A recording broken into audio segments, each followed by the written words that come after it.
جس سے اونچی ہو جاتی تھی اپنے دوست کو دیکھنے کے لیے، تو اللہ تعالیٰ نے ان پر حیض ڈال دیا۔ خواتین و حضرات، نبی صلی اللہ علیہ وسلم نے فرمایا، یہ حیض تو آدم کی بیٹیوں کے لیے ایک فطری چیز ہے، یعنی یہ کوئی خاص سزا نہیں بلکہ عورت کی تخلیق کا ایک اہم حصہ ہے۔ یہی وجہ ہے کہ حیض کو ہمیشہ شرمندگی یا سزا کی علامت سمجھنے کی بجائے اسے زندگی کا ایک قدرتی عمل ماننا چاہیے، ایک ایسا عمل جو تکلیف کے باوجود انسانی زندگی کے تسلسل کے لیے ضروری ہے۔ ان روایات سے یہ معلوم ہوتا ہے کہ حیض دنیا کی ساری عورتوں کے لیے ہے اور ہر عورت کو آتا ہے جب سے اللہ تعالیٰ نے عورتوں کو پیدا کیا ہے، اور خاص طور پر یہ معلوم ہوتا ہے کہ حیض کی ابتدا حضرت حوا سے ہوئی تھی۔ دنیا میں کچھ لوگوں کا ماننا ہے کہ حیض کی ابتدا بنی اسرائیل سے ہوئی ہے، تو ناظرین ہو سکتا ہے کہ ایک لمبے عرصے کے لیے ان پر حیض بند کر دیا گیا ہو اور پھر کھول دیا گیا ہو۔ ایک روایت میں آتا ہے کہ حیض کی ابتدا حضرت حوا سے ہوئی، لیکن حیض کے احکامات بنی اسرائیل کی عورتوں سے شروع ہوئے، اور وہ بھی ان کی شرارتوں کی وجہ سے۔ اس طرح یہ بھی کہا جاتا ہے کہ حیض کی ابتدا تو حضرت حوا سے ہوئی، لیکن اس وقت تکلیف نہیں ہوتی تھی، لیکن یہ جو تکلیف ہوتی ہے حیض کے زمانے میں، اور عورت کا حسن و جمال ماند پڑ جاتا ہے اور عورت نچڑ جاتی ہے، یہ صورتحال بنی اسرائیل کی عورتوں سے شروع ہوئی۔ ناظرین، یہاں یہ سوال بھی پیدا ہوتا ہے کہ حضرت حوا علیہ السلام کی غلطی کی سزا دوسری عورتوں کو کیوں دی گئی؟ بعض حضرات نے اس کا جواب یہ دیا ہے کہ یہ اسرائیلی طرح کی روایت ہے، جو ہو سکتا ہے کہ حضرت ابن عباس رضی اللہ تعالی عنہما نے اہل کتاب سے نقل کی ہو، اس لیے کہ اسی کے قریب قریب تورات میں بھی مذکور ہے، اور اہل کتاب کی روایت میں یہ قاعدہ ہے کہ نہ اس کی تکذیب کی جائے نہ اس کی تصدیق، بلکہ اس پر سکونت یعنی خاموشی اختیار کی جائے۔ ہو سکتا ہے سچ ہو یا ہو سکتا ہے جھوٹ ہو، لیکن محقق علماء کرام نے اس کی تردید کی ہے کہ حضرت ابن عباس رضی اللہ تعالی عنہما نے اس قسم کی بات اہل کتاب سے نقل کی ہو، اس لیے اہل کتاب سے نقل کرنے کی مخالفت ان سے مروی ہے۔ البتہ یہاں یہ کہا جا سکتا ہے کہ یہ ظاہری سبب سا ہے، جیسے حضرت آدم علیہ السلام اور حضرت حوا علیہ السلام کے جنت سے نکالنے کا سبب شجر ممنوع بن گیا تھا، اسی طرح یہ بھی ایک ظاہری سبب سا ہے، ورنہ حقیقت میں اللہ کی طرف سے حیض ایک نعمت ہے جو اس نے بنات آدم میں جاری کر دی، اور یہ انسانی وجود کی بقا کا ذریعہ ہے۔ یہاں یہ بات بھی واضح کر دوں کہ حیض سے مراد وہ خون ہے جو بالغ غیر حاملہ عورت کے رحم سے آئے اور اس کا سبب بیماری نہ ہو۔ اسی خون کے سبب کسی عورت میں بچہ پیدا کرنے کی صلاحیت موجود ہوتی ہے۔ اگر کسی عورت کو ماہواری نہ آتی ہو، وہ بچہ پیدا کرنے کی صلاحیت سے محروم ہوتی ہے۔ حیض کی کم سے کم مدت 3 دن ہے اور زیادہ سے زیادہ مدت 10 دن ہے۔ اس سے کم آ کر رک جائے یا 10 دن سے زیادہ آ جائے تو وہ حیض نہیں ہے، وہ استخاصہ یعنی بیماری کا خون ہے۔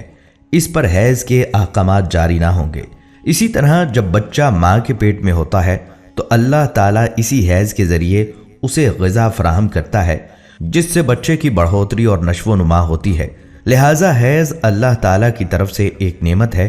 جس کا ذریعہ اسی طرح بنایا گیا۔ بھلا دیکھو، حضرت آدم علیہ السلام جنت سے نکالے گئے تو ان کی نسل پھیلی اور ہم اور آپ وجود میں آئے، ورنہ نہ نکالے جاتے تو نسل انسانی کہاں پھیلتی۔ اگرچہ اللہ تعالیٰ ہر چیز پر قادر ہے، لیکن اس نے ہر کام ایک نظام کے تحت رکھا ہے۔ حیض کی ابتدا کے بارے میں صحیح قول بس یہی ہے کہ اس کی ابتدا حضرت حوا سے ہوئی۔ حضرت حوا نے جب شجر ممنوع کا پھل کھایا، اسی وقت سے یہ بیماری عورتوں کے ساتھ لگ گئی۔ جو حضرات کہتے ہیں کہ اس کی ابتدا بنی اسرائیل سے ہوئی، تو وہ اس قول کو امام بخاری رحمۃ اللہ علیہ نے رد کیا ہے۔ ناظرین، جیسا کہ ویڈیو کے شروع میں کہا گیا تھا کہ عورتوں کا مسجد میں داخلہ کیوں بند ہوا، مسجد تو خدا کا گھر ہے، تو ایمان والیوں پر اس کا در کیوں بند ہوا؟ اس مسئلہ پر سب سے بڑا احتجاج تو خواتین کی طرف سے آنا چاہیے کہ ہم مسجد میں کیوں نہ آئیں، اب تک روکا کیوں اور اب تک انتظام کیوں نہیں؟ عورتیں بازار میں شاپنگ کے لیے، تجارتی میدان میں، مخلوط تعلیم گاہوں میں، سفر میں، اجتماعات میں، ریلیوں میں، احتجاجی مظاہروں میں، جاب کرنے کے لیے فرم میں ہر جگہ جا سکتی ہیں، لیکن کاروبار زندگی کی مصروفیت میں وقت نماز ہو گیا تو گھر آ کر ہی نماز پڑھیں۔ بلکہ مجھے ایک صاحب نے یوں کہا کہ جب لڑکیوں کو ہاسٹل میں گھر سے دور رہ کر دینی تعلیم حاصل کرنے اور یونیورسٹی جا کر عصری تعلیم حاصل کرنے کی اجازت ہے تو پھر انہیں اپنے محرم کے ساتھ جماعت میں جانے یا مسجد میں جا کر نماز پڑھنے کی اجازت کیوں نہیں؟ آج عورتوں کی بددینی کا بڑا سبب ہے کہ علماء کرام نے انہیں مسجدوں کے ماحول سے روک رکھا ہے۔ اگر امام ابو حنیفہ آج کی عورتوں کی بددینی کی حالت دیکھتے تو شاید ان کو مسجد جانے کی اجازت دے دیتے۔ تو ناظرین، یہ بات اچھی طرح جان لیجئے کہ حضور صلی اللہ علیہ وسلم نے عورت کی نماز جو گھر میں ادا کرے مسجد کے مقابلے میں زیادہ بہتر اور افضل قرار دیا ہے۔ اگرچہ رسول اللہ صلی اللہ علیہ وسلم کے زمانے میں عورتیں مسجد میں نماز کے لیے آتی تھیں، وہ بہترین زمانہ تھا۔ آپ صلی اللہ علیہ وسلم بنفس نفیس موجود تھے اور وحی کا نزول ہوتا تھا،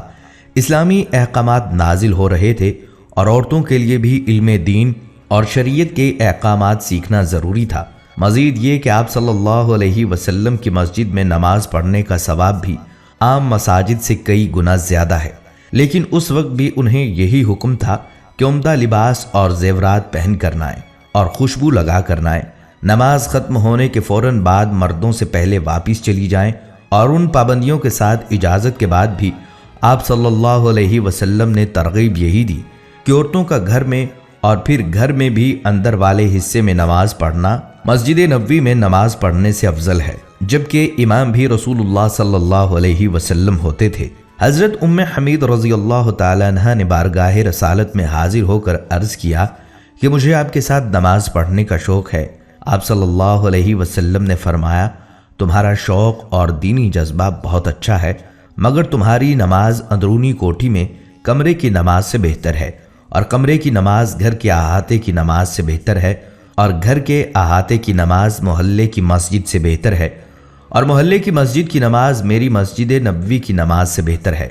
لہٰذا ام حمید سعدی رضی اللہ تعالیٰ عنہ نے فرمائش کر کے اپنے کمرے کے آخری کونے میں، جہاں سب سے زیادہ اندھیرا رہتا تھا، مسجد یعنی نماز پڑھنے کی جگہ بنوائی، وہیں نماز پڑھا کرتی تھیں، یہاں تک کہ ان کا وصال ہو گیا اور اپنے خدا کے حضور حاضر ہوئیں۔ صحابہ کرام رضی اللہ تعالی عنہم اجمعین تک یہ احادیث اور فرامین رسول اللہ صلی اللہ علیہ وسلم پہنچتے تھے،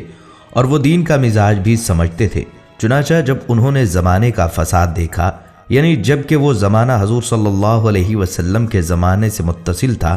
تو مساجد میں خواتین کے آنے کی ممانعت فرما دی۔ خلیفہ راشد حضرت عمر رضی اللہ تعالیٰ عنہ نے خواتین کو مساجد میں آنے سے منع فرمایا، اور حضرت عائشہ رضی اللہ تعالیٰ عنہما فرماتی ہیں کہ عورتوں کی جو آج حالت ہو گئی، وہ اگر حضور صلی اللہ علیہ وسلم کے زمانے میں ہوتی تو آپ صلی اللہ علیہ وسلم عورتوں کو مسجد میں آنے سے منع فرما دیتے۔ لہٰذا موجودہ پرفتن دور، جس میں فتنہ، فساد اور بے حیائی عام ہے، اور مرد و زن میں دین بیزاری کا عنصر غالب ہے، عورتوں میں فیشن اور بند سنور کر باہر نکلنے کا رواج ہے۔ آج کے دور میں اگر حضرت عمر فاروق رضی اللہ تعالیٰ عنہ موجود ہوتے یا حضرت عائشہ رضی اللہ تعالیٰ عنہ موجود ہوتی تو موجودہ زمانہ میں عورتوں کے متعلق کیا رائے قائم کی جاتی؟ علماء احناف ان روایات اور دیگر نصوص کی بنا پر عورتوں کو مساجد یا عیدگاہ آنے سے منع کرتے ہیں، لہٰذا عورتوں کو مسجد میں آ کر با جماعت نماز پڑھنے کی ہرگز اجازت نہیں ہے،